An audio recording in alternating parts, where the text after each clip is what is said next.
परमपिता परमात्मा परम सद्गुरु स्वामी विभा श्रीदास महाराज को अनंत अनंत प्रणाम। आप सब लोगों के साथ सत्सा है।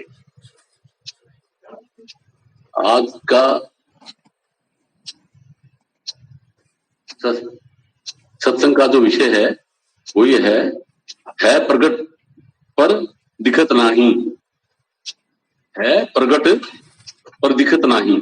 ये उस परमपिता परमात्मा की आवाज को जैसे ही सुनेंगे क्या होंगे, जिंदे हो जाएंगे। तो आत्मा उस परमपिता परमात्मा की आवाज को सुनेगी तो क्या होगा कि आत्मा के अंदर जो भूल है वो दूर हो जाएगी, जग जाएगी। फिर नीचे जो चीज है आत्मा का याद जाती नहीं है। आत्मा हमेशा पारब्रह्म में ही रहती है।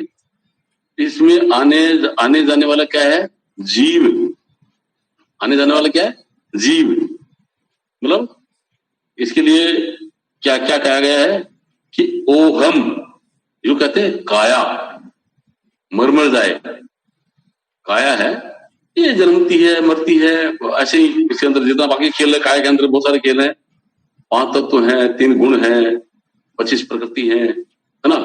और ये माया वगैरह जो सब कुछ चीजें इसके अंदर आती हैं, ये मतलब क्या है कि जन्मती है मरती है मर जाती है ना। और सोहम मतलब जिसको कहते हैं मैं हूं, वो क्या है, जीव। वो भटका खाए, वो भटक रहा है, अनंत युग से वो जीव भटक रहा है। ऐसा ये खेल बना हुआ है। और ये संसार के अंदर क्या है, सूर्य तन और मन, ठीक है। ये जो है इसे बोल क्या है कि ये पूरा काम संसार का चल रहा है, संसार काम इसे चल रहा है। तो अपने आप में आएंगे और सुरत नृत्य से अंतर में वो परमपिता परमात्मा की आवाज को सुनेंगे तो अपन जिंदे हो जाएंगे, जिंदे उठेंगे और समझ जाएंगे कि मैं 84 लाख योनियों में जो भी योनियां हैं, जो भी शरीर हैं, वो मैं नहीं हूं। ये जीव भी वो नहीं है, ठीक है। भ्रांति जीव को है। भ्रांति किसको है, जीव को है। आत्मा को भ्रांति नहीं है, आत्मा को तो भूल गई वो तो, समझे। तो वो नहीं हूं। फिर ये माइंड भी मैं नहीं हूं, ये माया भी मैं नहीं हूं। ये भ्रांति उसकी टूट जाएगी तो ब्रह्म की स्थिति आ जाएगी। तो क्या कहते हैं कि वेदों का सार ये है कि ब्रह्म की स्थिति प्राप्त कर कार्य रहना शेष, मुख बिना ठग सके चिंता नहीं लवलेश, ठीक है। लेकिन वो भी क्या है कि उसमें ब्रह्म अपने आप को सत्ताधीश मानता है कि मेरी सत्ता से सब कुछ हो रहा है, ठीक है। नीचे जीव है, ये माइंड शरीर माया, ये जो एक्टिविटी हो रही थी उनको माना था कि मैं कर रहा हूं, समझे। वो हो तो कर तो रहे थे औजार, फिर उसके अंदर इसी भ्रांति आ रही थी कि मैं कर रहा हूं। और फिर ब्रह्म है, ब्रह्म के अंदर ये था कि मेरी सत्ता से चल रहा है, समझे। तो ये सब चीजें हैं, ये मतलब नीचे गिराने वाली चीजें हैं, इस संसार में बांध के रखने वाली चीजें हैं। जब अपने आप में आएंगे क्या कहा है कि देखा जो अपने आप को, जैसे ही अपने आप का अनुभव किया, ठीक है, तो मेरा दिल दीवाना हो गया। मतलब मेरी आत्मा खुश हो गई, खिल गई अपने आप में।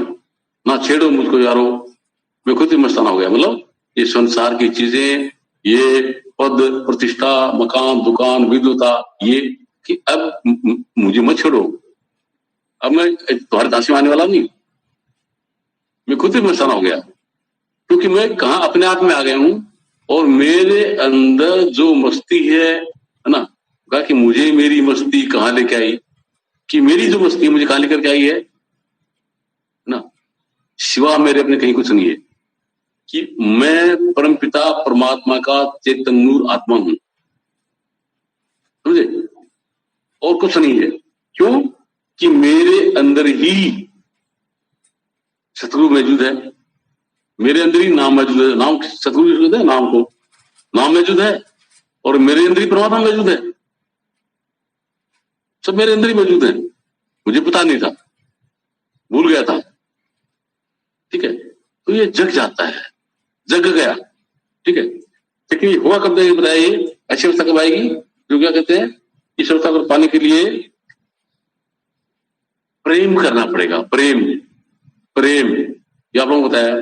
तो प्रेम मतलब क्या होता है तो संसारिक प्रेम नहीं, संसार के अंदर होती है ममता, प्रेम नहीं होता। प्रेम होता है कि शरीर से परे।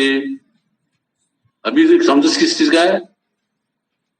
माइंड, शरीर, माइंड, माया और तीसरा चौथा जीव। ये चार चीज मिलकर के ये संसार बना है। ये चार चीज मिलकर के ये संसार का कार्य व्यवहार हो रहा है, समझे? तो अब शरीर, माइंड और माया से परे जब आए तो क्या बचा? मैं। कौन सा? जीव। जीव बचा, ठीक है। इनसे परे जब ये आएगा, वो चेतन सत्य जब आएगी तो क्या होगा कि अंतर में और जो हकीकत है, पहले अपनी प्रतिबिंब देख रहा था, प्रतिबिंब से फिर आगे कमरे में प्रकाश देख रहा था। अब ये कमरे के प्रकाश को भी हट गया, प्रतिबिंब भी हट गया, स्वयं में आ गया, स्वयं में आ गया। उसको कहते हैं आत्म माहिराम। जब स्वयं में आ गया तो क्या हुआ? आत्म की जो भूल थी वो हट गई, आत्मा की जो भूल थी वो हट गई और आत्म माही राम, आत्मा के अंदर ही वो राम नजर आने लग गया, समझे? इसलिए सदगुरु कबीर साहब क्या भजन गा के क्या कहते हैं, देखिए, जगदीश मोको कहाँ ढूंढे रे बंदे, मोको कहाँ ढूंढे रे बंदे, मैं तो तेरे पास में। मोको कहाँ ढूंढे रे बंदे, मैं तो तेरे पास में। मैं तो तेरे पास में रे, मैं तो तेरे पास में। मैं तो तेरे पास में, मैं तो तेरे पास में। मोको कहाँ ढूंढे बंदे, मैं तो तेरे पास में। मोको कहाँ ढूंढे बंदे, मैं तो तेरे पास में।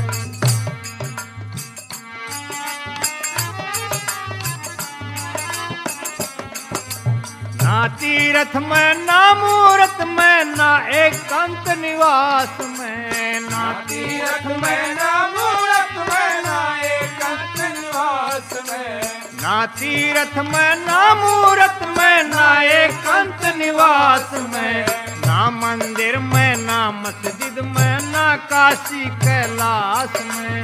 ना मंदिर में, ना मस्जिद में, ना काशी कैलाश में। मोको कहाँ ढूंढे रे बंदे, मैं तो तेरे पास में। मोको कहाँ ढूंढे बंदे, मैं तो तेरे पास में। मैं तो तेरे पास में, मैं तो तेरे पास में। मैं तो तेरे पास में, मैं तो तेरे पास में। मोको कहाँ ढूंढे बंदे, मैं तो तेरे पास में। मोको कहाँ ढूंढे बंदे, मैं तो तेरे पास में। ना मैं जप में, ना मैं तप में, ना मैं व्रत उपवास में। ना मैं जप में, ना मैं तप में, ना मैं व्रत उपवास में। ना मैं जप में, ना मैं तप में, ना मैं व्रत उपवास में। ना मैं क्रिया कर्म में रहता नहीं योग संन्यास में। ना मैं क्रिया कर्म में रहता नहीं योग संन्यास में। मोको कहाँ ढूंढे रे बंदे, मैं तो तेरे पास में। मोको कहाँ ढूंढे बंदे, मैं तो तेरे पास में। जो भेद बताते हैं, सतगुरु द्वारा बताते हैं, तो उसके लिए क्या है कि उस परमपिता परमात्मा ना कहाँ ढूंढ रहा है? परमपिता परमात्मा की ये शब्दों में कहा गया, कह करके साथ बताएं कि मुझे तू कहाँ ढूंढ रहा है भाई, मैं तो तेरे पास में हूं ना। मैं किसी मंदिर में, किसी मस्जिद में, किसी गुरुद्वारे में, किसी गिरजाघर में वहां नहीं हूं, न किसी तीर्थ स्थान में हूं, न मैं पुस्तकों में हूं, न मैं ज्ञान में हूं, न मैं ध्यान में हूं, न मैं त्रिकुटी में हूं, न भगवत गुफा में हूं, न काशी में हूं, न कैलाश में हूं, समझे? ये मंदिर, मस्जिद, गुरुद्वारे, गिरजाघर, धर्म, जात पात, वेद पुराण, सब चीजें जो है ये मन के द्वारा बनाई हुई चीजें हैं, माइंड के द्वारा बनाई हुई चीजें हैं। तो मैं वहां कैसे मिलूंगा? तो वहां मिलूंगा जो परमपिता परमात्मा का वास्तविकता है। हाँ, परमपिता परमात्मा है वो वास्तविकता कहाँ है? आत्मा में। कहाँ? वो आत्मा में मिलूंगा, समझे? तो उसके लिए क्या कहा, देखिए कि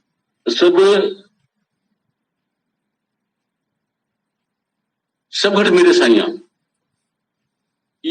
जितने भी घट हैं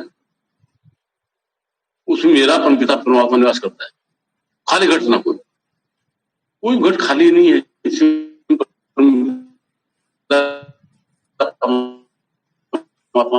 जिसकी सूरत जो है, सूरत संसार को छोड़ करके और आत्म स्वरूप के अंदर आत्मा में मौजूद हो गई, है ना, वो जगह तो करना क्या है?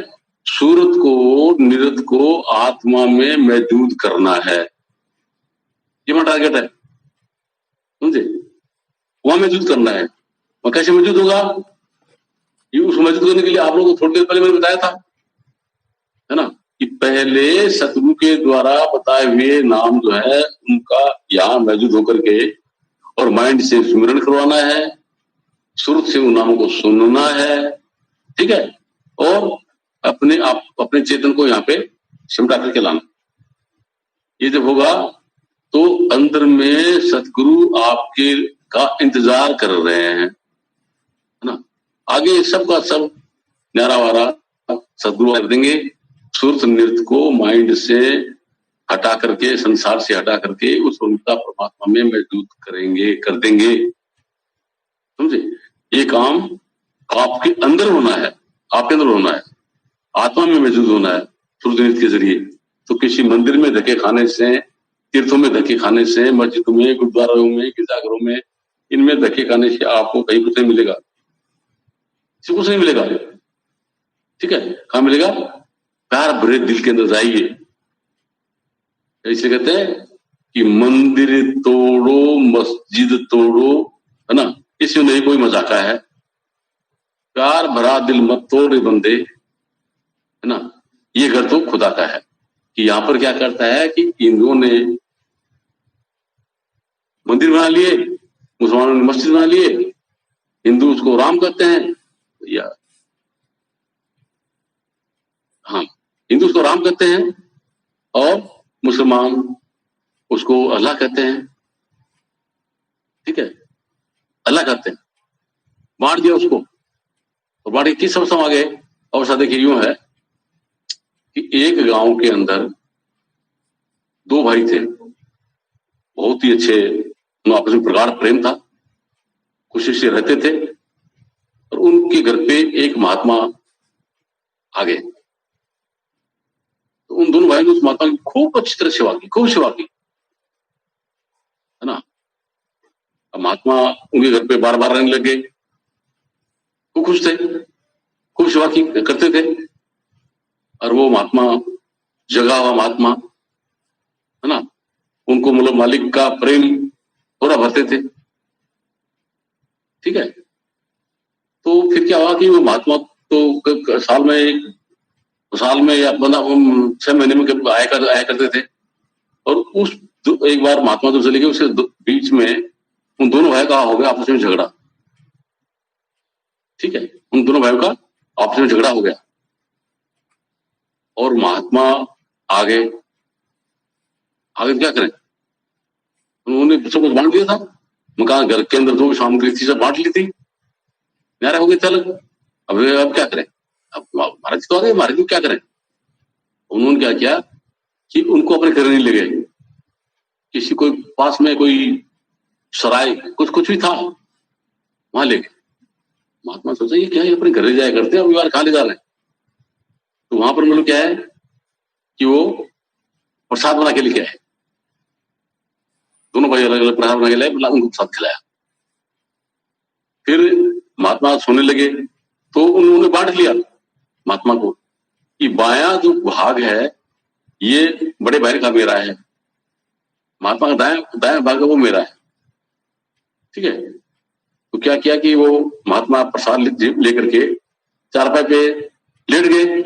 जैसे लेटे तो बाएं करोड़ ले लिया, तो दाएं पोर्शन ऊपर आ गया। तो दाएं पोर्शन वाला कहता है, अरे बाएं पोर्शन वाला कहता है कि अरे मेरा भाग है वो नीचे, मेरा भाग नीचे, ठीक है। वो तो परेशान हो रहा है, तो उसने दाएं पोर्शन के ऊपर जोर से लठ मारा, है ना। महात्मा थोड़े दाएं तरफ करोड़ ले लिया, तो फिर वो बाएं करोड़ जो दाएं तरफ करोड़ ले लिया था, बाएं जो बड़ा भाई था उसने लठ मारा, ठीक है। मार किसको पड़ रही है? मार पड़ रही महात्मा को। बांट से लिया दोनों भाइयों ने, तो महात्मा तो एक ही है, अरे वो महात्मा तो एक ही है, वो दो थोड़े हैं, है ना। कि करण मतलब मान लिया, तो हिंदू ने मान लिया कि हमारा जो परमात्मा है वो पूर्व में है, और मुसलमानों ने मान लिया कि हमारा परमात्मा कहाँ है, पश्चिम में है। काबा हमारा मान लिया, हिंदू मान लिया काशी में है, मुसलमानों ने मान लिया है अपना काबा में, ठीक है। और यूं मान करके फिर क्या है कि है तो एक, मुसलमान जो है वो राम को गाली दे रहे, ठीक है, और हिंदू अल्लाह को गाली दे रहे हैं। अरे वो है तो एक ही, लेकिन अपने उसको अलग अलग मान लिया, ठीक है। तो ये मतलब क्या है, अंधविश्वास। माइंड ने ऐसी रचना कर दी झगड़ा करने के लिए। मंदिर बना दिए, मस्जिद बना दिए, गुरुद्वारे बना दिए, गिरजाघर बना दिए, ठीक है। यहाँ पे बहुत सारे तीर्थ बना दिए, है ना। यहाँ पे वेद, पुराण, कुरान, बाइबल, गीता ये सब बना दिए। और कोई भी व्यक्ति और उसका माइंड अगर शार्प है तो उसने सबको अपने माइंड में भर लिया, वेदों को भी, पुराण को, कुरान को, बाइबल को, गीता को, सब में भर लिया, है ना। और ये मान लिया कि मतलब क्या है कि पूर्ण विद्वान हूं, परमपिता परमात्मा को उन्हें पा लिया। भैया ये तो बिल्कुल अज्ञानता है, आपको अपना होश नहीं आया, समझे। अगर खुदा न खास्ता हेड इंजरी हो गई तो आपकी पूरी मेमोरी गायब हो जाएगी, समझे, और आप खाली रह जाओगे, खाली रह जाओगे। तो इसलिए गुरु महाराज कहते हैं कि चाहे मंदिर तोड़ो, चाहे मस्जिद तोड़ो, चाहे वेद फाड़ो, चाहे कुरान फाड़ो, कुछ भी फाड़ो, ये नहीं, अपने दिल को मत फाड़ो। इसमें खुदा रहता है, परमात्मा अपने दिल में रहता है। तो अपने आप को अपने दिल के अंदर मौजूद करो, बोलो आत्मा में मौजूद करो, तो वहां परमपिता परमात्मा खुद रहता है, ठीक है। कहा कि देखिए जितनी राय है, क्या कहा कि यंत्र मंत्र परमजाल है, अगर उससे था नाम निश्चर शब्द है, सुरत नृत्य जाल, समझे। उसके लिए मतलब क्या है कि नाम जो है पिता परमात्मा का, जो काया नगर में अदर बंगले के अंदर रखा हुआ है, समझे, उसका जाप सुरत नृत्य करना है, माइंड से नहीं। सुरत माइंड जड़ है, शरीर भी जड़ है, माया भी जड़ है, समझे। और सुरत नृत्य चेतन है, ये परमपिता परमात्मा की ने आत्मा को चेतन सत्ता दी है, ताकत दी। दो आत्मा को एक सुनने की ताकत दी है, एक देखने की ताकत दी है। सुनने की ताकत को सुरत कहते हैं, देखने की ताकत नृत्य कहते हैं, आत्मा की ताकत है, समझे। तो इन्हीं ताकतों के जरिए अंतर में अंतर ज्योत निरंतरवाणी जो शब्द है उसमें पहुंचा जाता है। ताकि शब्द इन सुरती आंधरी, शब्द के बिगर ये सुरत आंधी है, कहो कहाँ को जाए पता नहीं, कहाँ भटके खाती है। द्वार पावे शब्द का, जब तक शब्द का द्वार नहीं मिलता तो फिर भटका है मंदिरों में, मस्जिदों में, गुरुद्वारों में, गिरजाघरों में, हिंदू मुस्लिम सिख ईसाई, इनमें पता नहीं कहाँ भटका खा रही है, ठीक है। तो फिर क्या कहा कि शब्द पाए सुरती रखे, जो अपने अंदर में शब्द को प्रकट कर लेता है और उसमें सुरत रख लेता है, सो पहुंचे दरबार। तो कहाँ पहुंच जाएंगे कि आत्मा को परमपिता परमात्मा की अनुभूति उस शब्द के जरिए हो जाएगी। और उसी शब्द के अंदर उस समय सभी संत महात्मा मौजूद हैं, कोई न्यारा नहीं है। उसमें गुरु नानक साहब हैं, उसमें कबीर साहब हैं, उसमें रविदास महाराज हैं, उसमें देवदास महाराज हैं, उसी शब्द के अंदर विराजमान है, सब के सब एक में मौजूद है, समझे? क्योंकि उनका वहां पे कोई शरीर नहीं है। अरे शरीर रूप में अलग अलग है, शरीर रूप में अलग अलग है। कहा देखिए कि कबीर कुआ एक है, पनिहारी अनेक। कुआ तो एक है, लेकिन पानी भरने वाली पनिहारी अनेक हैं, ठीक है? भांति भांति के घड़े भरे, लेकिन पानी एक का एक है। मटका कितने भी हो, उसमें पानी एक का एक है। तो सभी संत महात्माओं के अंदर वो परमपिता परमात्मा का चेतन नाम, परम चेतन नाम वो एक ही है और उसी के अंदर से मौजूद है।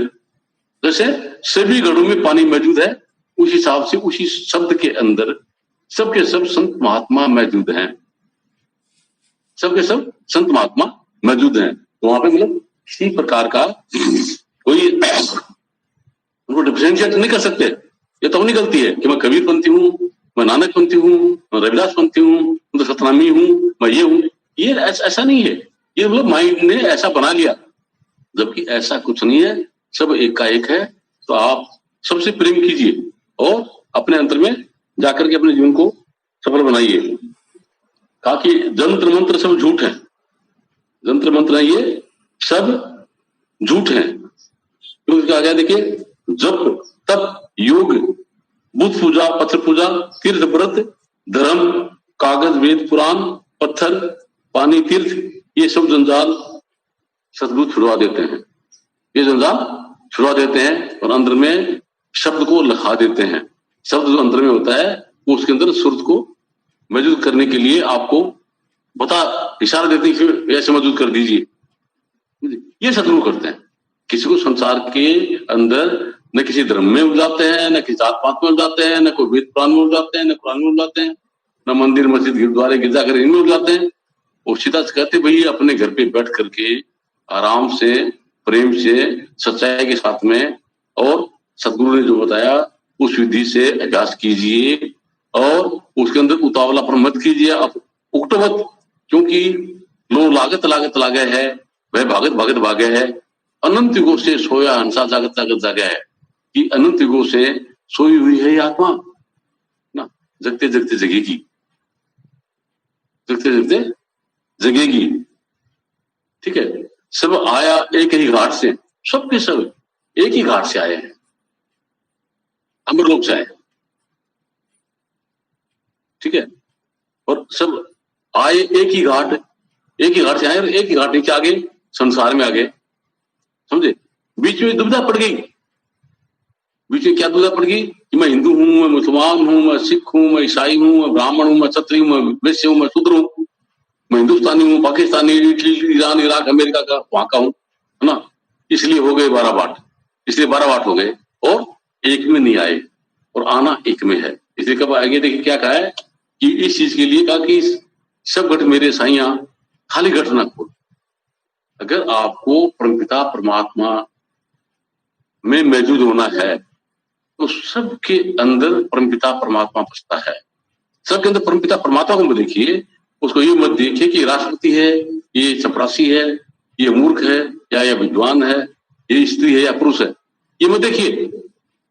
इसको देखिए, परमपिता परमात्मा को देखिए, परमपिता परमात्मा को देखिए, और आपको देखने की जरूरत नहीं, परमात्मा को देखने की है। ठीक है, अब क्या है, इसी चीज के लिए सतगुरु क्या करते हैं? सतगुरु उसी एक परमपिता परमात्मा को देखते हैं, सबके अंदर सभी परमपिता परमात्मा को देखते हैं।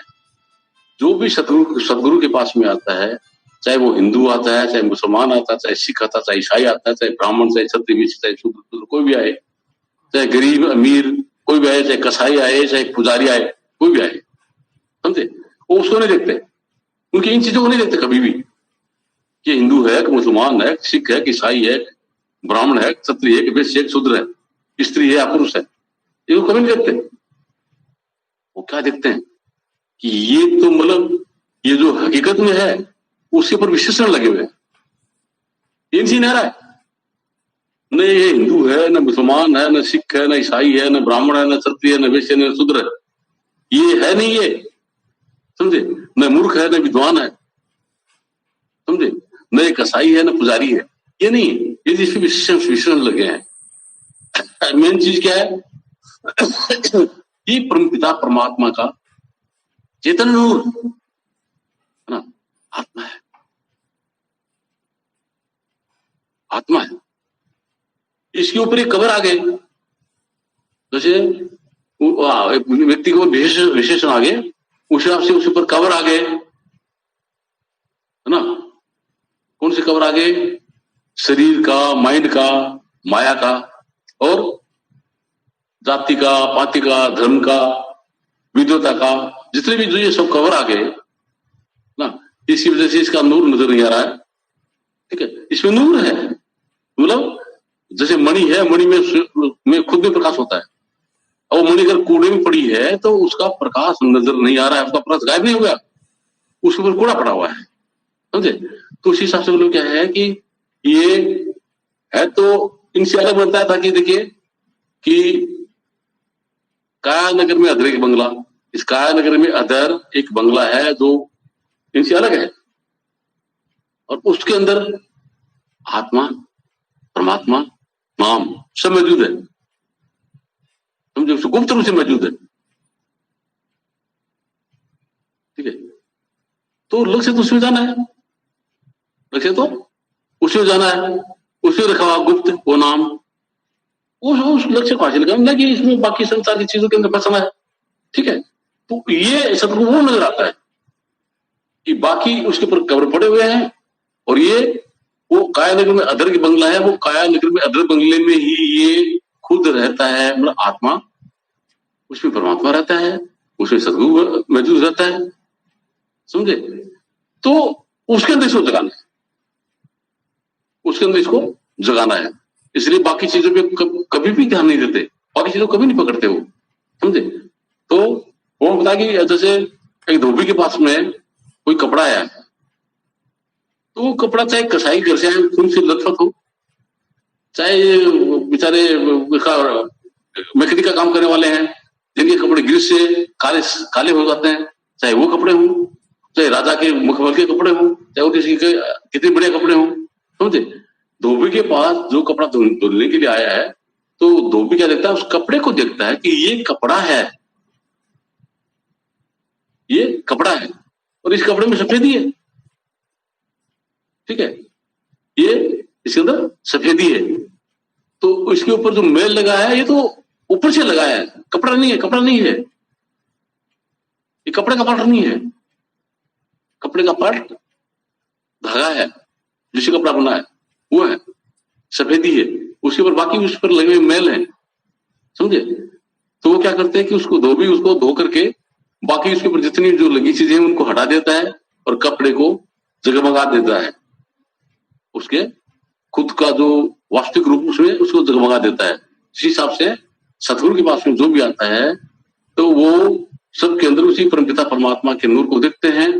अंतर ज्योत निरंतर वाणी, मतलब जो काया नगर में अदर एक बंगला है, उसके अंदर जो गुप्त रखा हुआ नाम वो रखते हैं, देखते हैं, उसके अंदर इसको प्रकट करना है, उसके अंदर इसको मौजूद करना है। ये सतगुरु वो देख करके उनको नाम का भेद देते हैं, वो अलग लगाते कि परमपिता परमात्मा तेरे अंदर है ना। तो बाकी सब चीजें हैं, इस मेल को हटा दूंगा। कैसे हटा रहे हैं? उस हटाने का देखिए उनका तरीका एक तो ये है, सत्संग। सत्संग से आप लोगों को सच्ची समझ दी जाएगी, समझ दी जाती है। उस सच्ची समझ से फिर क्या है कि जो आपको नाम दिया, उस नाम के अभ्यास से जो आपके ऊपर कचरा लगा हुआ है ना, कौन सा? तन का, मन का, माया का, ठीक है, वो आंतरिक अभ्यास से उसको हटाया जाता है, हट जाता है, और फिर निज स्वरूप के अंदर मौजूद किया जाता है।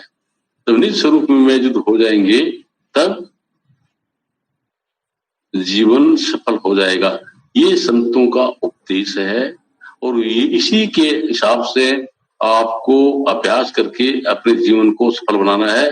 आपको किसी प्रकार की किसी चीज में उलझना नहीं है, क्योंकि आजकल बहुत सारे अनेक टीवी पर अनेक प्रकार के सत्संग आते हैं, अनेक प्रकार के कुछ आते हैं, कोई कैसे फरमाता है, कोई कैसे फरमाता है, कहता कि कबीर साहब का साथ शब्द ये है, कबीर साहब का साथ शब्द ये है, कोई कुछ करता है, कोई कुछ करता है।